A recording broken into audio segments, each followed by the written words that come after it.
Good day all, this is Botardo Channel, nagkukuwento ang antoang, nakatayo ka ba ngayon? O kaya naman ay nakaupo? Subukan mong silipin ang iyong mga paa. Ano ang sapin nito? Tsinelas, sapatos na goma, o baka naman nakabakya?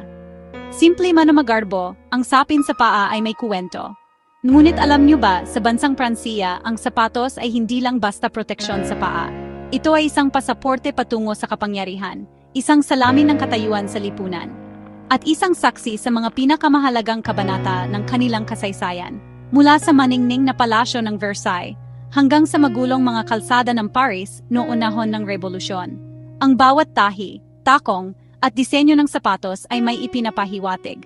Ating tuklasin kung paano ang isang simpleng sapin sa paa ay naging simbolo ng karangyaan at kapangyarihan sa France. Sa ginintuang panahon ng monarkiya sa Pransiya, partikular noong ika-17 at ika-18 siglo, ang kapangyarihan ay hindi lamang ipinapakita sa laki ng palasyo o sa dami ng ginto. Ito ay makikita sa pinakamaliit na detalye ng kasuotan, lalo na sa sapatos. Ang mga hari, tulad ni King Louis XIV, siya ang nagpasikat ng sapatos na may pulang takong. Ang pula noon ay napakamahal, kaya't simbolo ito ng katayuan.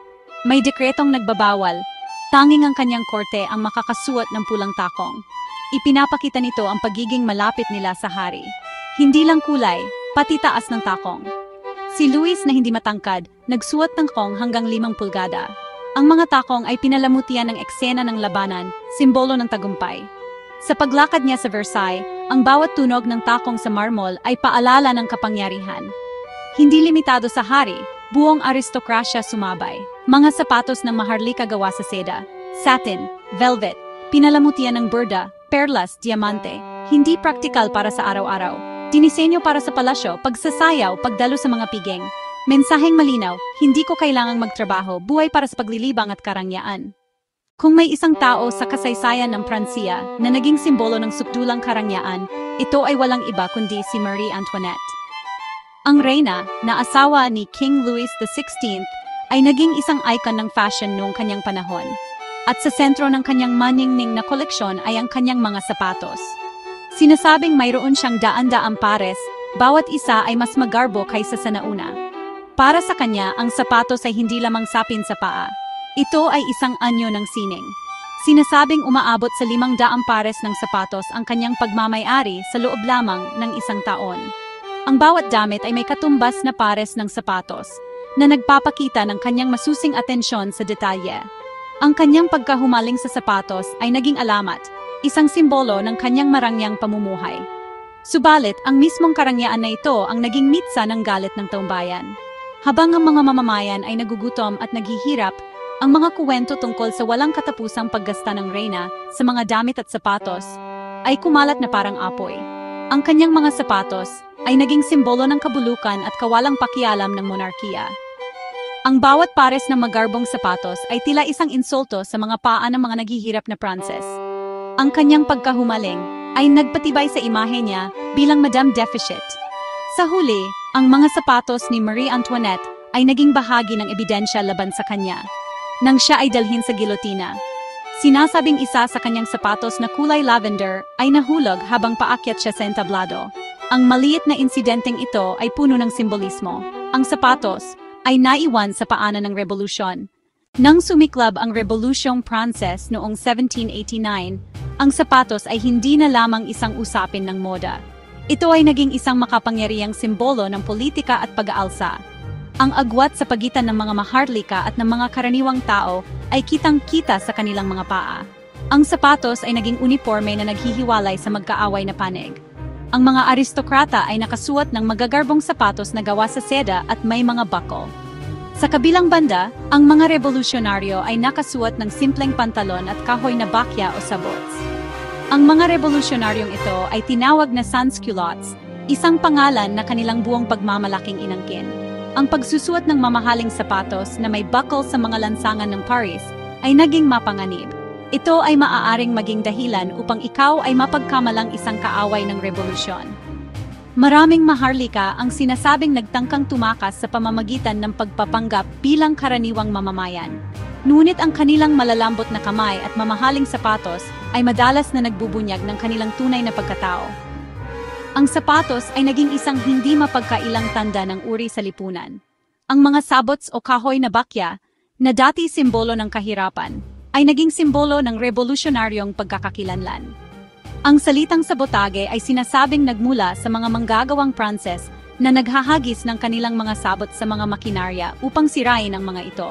Bagamat pinagtatalunan ng pinagmula ng salitang ito, malinaw na ang kahoy na bakya ay naging simbolo ng pagtutol at pag-aalsa.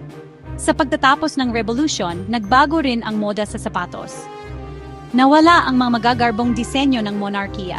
Napalitan ito ng mas simple at mas praktikal na mga estilo na sumasalamin sa mga bagong ideal ng republika, pagkakapantay-pantay, pagiging simple, at pagiging praktikal.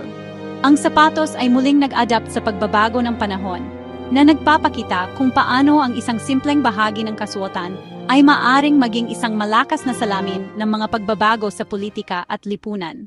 Ang kuwento ng sapatos bilang simbolo ng kapangyarihan at karangyaan ay hindi natatapos sa Pransiya. Daan-daang taon matapos ang paghahari ni Marie Antoinette, isang katulad na kuwento ang umalingaw-ngaw dito mismo sa ating bansang Pilipinas. Ang dating unang ginang na si Imelda Marcos, naging tanyag sa buong mundo hindi lamang dahil sa kanyang impluwensya sa politika, kundi dahil sa kanyang napakalaking koleksyon ng sapatos. Nang lisanin ng pamilya Marcos ang palasyo ng Malacanang noong 1986, natuklasan ng mga tao ang libu-libong pares ng sapatos na naiwan sa kanyang aparador. Ang pagkakatuklas na ito ay nagdulot ng pagkabigla at galit sa marami. Ang pagkatulad sa pagitan ni Imelda Marcos at ni Marie Antoinette ay kapansin-pansin. Pareho silang mga babaeng may malaking impluwensya na nabuhay sa gitna ng matinding karangyaan habang ang kanilang mga bansa ay nahaharap sa malawakang kahirapan. Para sa kanila, ang sapatos at moda ay hindi lamang personal na kagustuhan. Ito ay isang instrumento upang ipakita ang kapangyarihan at karangalan. Ang bawat pares ng sapatos ni Imelda, na karamihan ay gawa ng mga sikat na international designers, ay isang pahayag ng kanyang katayuan at ng rehimeng kanyang kinakatawan. Ang Imeldific, ang koleksyon ni Imelda ay naging pandaigdigang simbolo ng labis na paggasta at katiwalian. Ang imahe ng libu-libong sapatos ay naging isang madaling maunawaang representasyon ng yaman na naipon umano habang ang bansa ay lubog sa utang at kahirapan. Ipinapakita nito kung paano ang isang personal na koleksyon ay maaaring magkaroon ng malalim na pampublikong kahulugan, lalo na kapag inilagay sa konteksto ng malaking agwat sa pagitan ng mayaman at mahirap. Ang mga kuwento ni Marie Antoinette at Imelda Marcos ay nagsisilbing paalala kapag ang mga pinuno ay tila nabubuhay sa isang mundong hiwalay sa realidad ng kanilang mga mamamayan. Ang mga simbolo ng kanilang karangyaan, tulad ng sapatos, ay maaring maging simbolo rin ng kanilang pagbagsak. Mabilis tayong lumaktaw sa kasalukuyang panahon, 2025. Nagbago na ang Pransiya mula sa panahon ng mga hari at revolusyon, ngunit ang ideya na ang sapatos ay isang salamin ng katayuan sa lipunan ay nananatili pa rin. Sa Paris, ang iyong sapatos ay madalas na isa sa mga unang bagay na napapansin ng mga tao. Ito ay isang hindi nakasulat na batas sa lipunang Pranses. Ang iyong sapatos ay nagsasabi ng isang kuwento tungkol sa iyo, sa iyong propesyon, sa iyong panlasa at maging sa iyong pinagmulan. Para sa maraming Pranses, ang pagsusuot ng marumi o pudpod na sapatos ay isang tanda ng kapabayaan o kawalan ng palang sa sarili. Mayroong isang hindi nababanggit na inaasahan na dapat ay malinis at maayos ang iyong sapatos, anuman ang presyo nito. Ang ikonikong pulang sulas na ito ay agad na nakikilala at naging isang modernong simbolo ng luho, karangyaan at mataas na katayuan. Ang pagsusuot ng isang pares ng Louboutins ay isang malinaw na pahayag ng yaman at pagiging sunod sa moda. Bukod sa mga luxury brands, ang kalidad at kondisyon ng sapatos ay mahalaga rin. Ang isang pares ng usong sneakers ay maaring magpahiwatig ng pagiging bata at malikhain. Ang pagpili ng sapatos ay isang maingat na desisyon, isang paraan upang ipakita ang iyong pinakamahusay na bersyon. Sa huli, ang sapatos sa kontemporaryong Pransiya ay isang komplikadong wika ng mga subject na pahiwatig. Ang iyong sapatos ay isang mahalagang bahagi ng iyong pagkakakilanlan, mula sa boardroom hanggang sa mga cafe sa tabi ng Seine. Upang mas maunawaan natin ang mahabang paglalakbay na ito, ating silipin ang isang timeline. Ang bawat yugto ay nagpapakita kung paano nagbago ang sapatos kasabay ng pagbabago ng lipunan. Sa mga taon ng 1660 hanggang 1515, ito ang panahon ni King Louis XIV. Ipinakilala niya ang mga pulang takong, ang talons rouges. Tanging ang mga piling miyembro ng kanyang korte ang pinahintulutang magsuot nito, eksklusibong simbolo ng pabor at katayuan. Pagdating ng 1774 hanggang 1792, umabot sa sukdulan ng karangyaan. Daan-daan pares ng magagarbong sapatos na gawa sa seda at pinalamutian ng mga hiyas. Ngunit ang sobrang karangyaan na ito ay nag-ambag sa galit ng mga mamamayan. Sa panahon ng Revolusyon, ang magarbong sapatos ng aristokrata ay naging tanda ng pagiging kaaway ng Estado. Ang simpleng kahoy na bakya ng sansculottes ay naging simbolo ng revolusyon. Ang moda ay naging mas simple at praktikal, sumasalamin sa mga bagong ideal ng republika.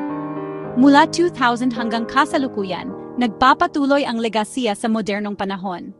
Ang mga luxury brands tulad ng Christian Louboutin na may ikonikong pulang suwelas ay ang bagong talons rouges. Ang sapatos ay nananatiling panukat ng panlasa, propesyon, at katayuan sa kontemporaryong kulturang Pranses. Ang bawat hakbang sa timeline ay isang hakbang sa pag-unawa sa kulturang Pranses.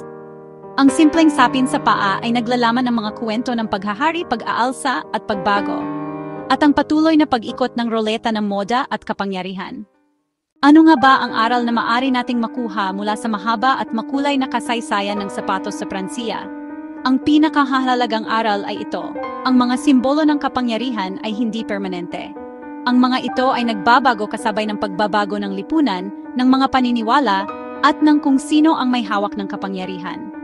Isang composite, magarbong pulang takong sa isang tabi, isang simpleng kahoy na bakya sa kabilang tabi. Ipinapakita nito na ang kahulugan ng isang bagay ay hindi nakatali sa bagay mismo, kundi sa kung paano ito tinitingnan at ginagamit ng mga tao sa isang partikular na panahon. Ikalawa, ipinapaalala sa atin ng kasaysayang ito ang tungkol sa panganib ng pagiging bulag sa realidad ng iba. Kapag ang mga pinuno ay nawala ng koneksyon sa mga taong kanilang pinaglilingkuran, ang mga mismong simbolo ng kanilang kapangyarihan ay maaring maging mga sandata na gagamitin laban sa kanila. Ang karangyaan na hindi nakikiramay ay maaring maging mitsa ng sariling pagbagsak. Ikatlo, ang kuwento ng sapatos ay nagtuturo sa atin tungkol sa kapangyarihan ng mga simbolo. Ang mga tao ay lumilikha ng mga kahulugan mula sa mga bagay sa kanilang paligid, politika at pagkakakilanlan. Sa huli, ang kasaysayan ng sapatos sa Pransiya ay isang salamin ng kalikasan ng tao, ang ating paghahangad para sa katayuan at pagkilala. Mula sa ambisyon at pagdurusa hanggang sa tagumpay, ang bawat pares ay may kuwento. Ito ay isang paalala na kahit ang pinakamaliit na detalye ng ating buhay, tulad ng ating isinusuot sa paa, ay maaring maglaman ng malalalim na katotohanan. Sa pagtatapos ng ating paglalakbay mula sa maningning na korte ni King Louis XIV hanggang sa modernong mga lansangan ng Paris, malinaw nating nakita kung paano ang isang simpleng pares ng sapatos ay maaring maging isang makapangyarihang salamin ng isang buong bansa. Ang sapatos sa France ay hindi lamang tungkol sa pagiging sunod sa moda. Ito ay isang wika, isang kasaysayan, at isang patuloy na komentaryo sa lipunan. Ipinakita nito ang tugatog ng kapangyarihan ng monarkiya, ang bagsik ng galit ng revolusyon, at ang banayad ngunit patuloy na pag-uri-uri sa lipunan. Ang kwentong ito ay isang paalala. Ang bawat pagpili natin, mula sa damit hanggang sa sapatos, ay isang paraan ng pagpapahayag kung sino tayo at kung saan tayo kabilang. Kaya sa susunod na pagkakataon na ikaw ay mamimili ng sapatos o simpleng isusuot ang iyong paboritong pares, alalahanin ang kwentong ito. Isipin ang mga hari, reyna, at mga revolusyonaryo na ang mga yapak ay humubog sa kasaysayan. Ang iyong sapatos ay hindi lamang isang piraso ng balat o tela, ito ay bahagi ng isang mas malaking kwento, isang simbolo ng iyong paglalakbay.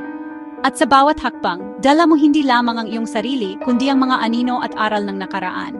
Sapagkat sa huli, ang kasaysayan ay hindi lamang nakasulat sa mga aklat. Minsan, ito ay nakatatak sa mga talampakan ng ating mga sapatos. Maraming salamat sa pagsama sa pagtalunton ng mga yapak ng kasaysayan. Please like, share, and subscribe for the next upload content. This is Botardo Channel. God bless everyone. Thank you so much for watching. See you next video.